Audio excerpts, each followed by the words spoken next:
radnog sastanka. Može pitanje? Prođe. Gospodin Branić, vaš komentar nazad par dana, veliki incident je nastao vezano za napad na novinara iz Pančeva, a vezano je za jedan medij koji se dobrim delom, ogromnim delom finansira iz javnih sredstava. Radi se o tome da je taj čovek na jedan vrlo grub način komentarisan. Kakav je vaš komentar i da li osuđujete takvu vrstu obračuna sa nekim koji je očigledno samo imao drugačiji mišljenje? Gospodin Nenad Živković, Pančeva. Komentarisan sa čije strane? Radio televizija Pančeva. Da, ali ko je komentarisao čovjek? Nije komentarisao, nego izlaze neki neprimereni sadržaji u kojima se on naziva pogrebnim imenima, naziva se špijunom i tako dalje. Intervenisali su i reagovali su i udruženja, reagovali su međunarodni faktori, ali volio bih da čujem kakav je vaš stav.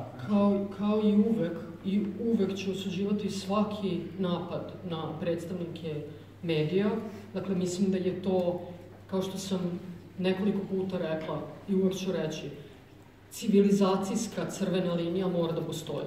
Ta civilizacijska crvena linija je da novinari ne smeju da se napadaju verbalno, ne da Bože fizički.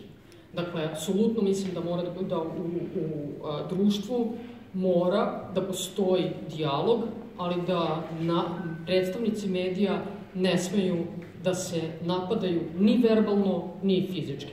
Dakle, nisam upućena, bila sam ovih dana malo zauzeta nekim drugim stvarima, ali nisam upućena tačno ko je komentarisao vašeg kolegu, ali svakako mislim da bilo kakve verbalne pretnje, uvrede nisu način komunikacije.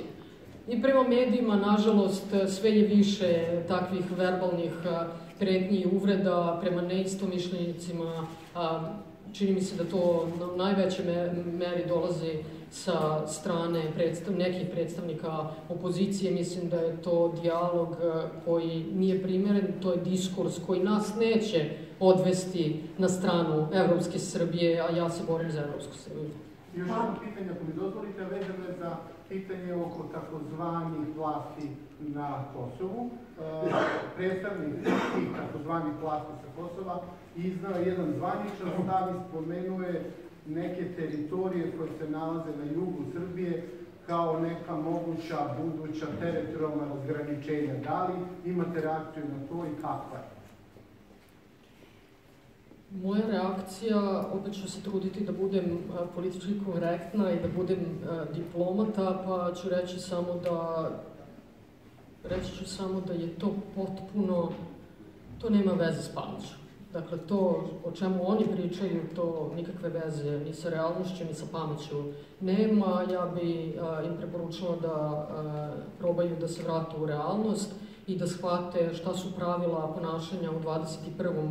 veku, da samim tim idemo na dijalog, na konverzaciju, na saradnju, a ne na podizanje barijera. I reći ću vam još jednu važnu stvar kada govorimo o slobodi medija, a nažalost čini mi se iz nekog razloga da je većina medija to u Srbiji zaboravila i da u tom smislu ne pruža podršku svim našim građanima. Od 21. novembra na teritoriji Kosova i Metohije su zabranjeni naši mediji, mediji iz centralne Srbije.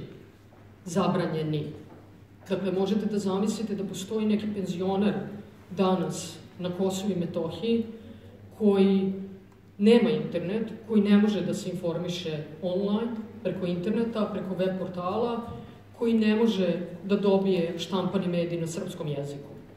I o tome se u Srbiji uopšte ne govori.